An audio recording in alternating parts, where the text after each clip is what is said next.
O céu estava cheio de nuvens macias e Luna caminhava pela floresta sentindo o vento fresco no focinho. De repente, ploc! Um pingo caiu bem no seu nariz. Ela piscou, surpresa, e olhou para cima.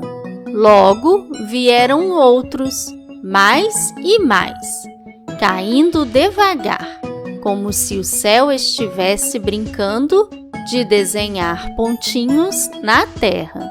Luna abriu os braços e deixou as gotinhas caírem. Que delícia!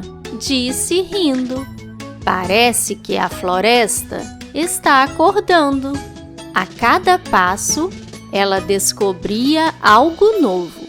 As flores se curvavam cheias de brilho, as folhas balançavam felizes e pequenas poças se formavam no chão, refletindo o céu cinzento.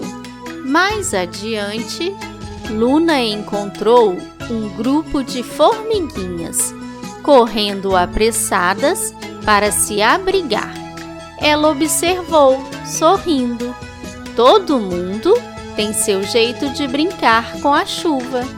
De repente, ouviu um croque animado. "Sapinho!" chamou ela. "Você gosta da chuva?"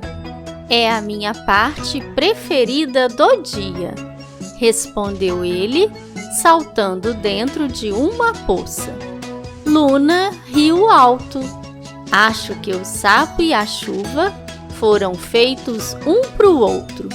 Depois, a raposinha se sentou debaixo de uma árvore e ficou olhando o céu. Os pingos caíam, formavam desenhos nas folhas e desciam até o chão como fios de cristal. Luna suspirou, tranquila. A chuva fala com a floresta do jeito dela, e a floresta responde com cores e sons. Ela fechou os olhos e escutou o som da natureza, leve e feliz, como uma música.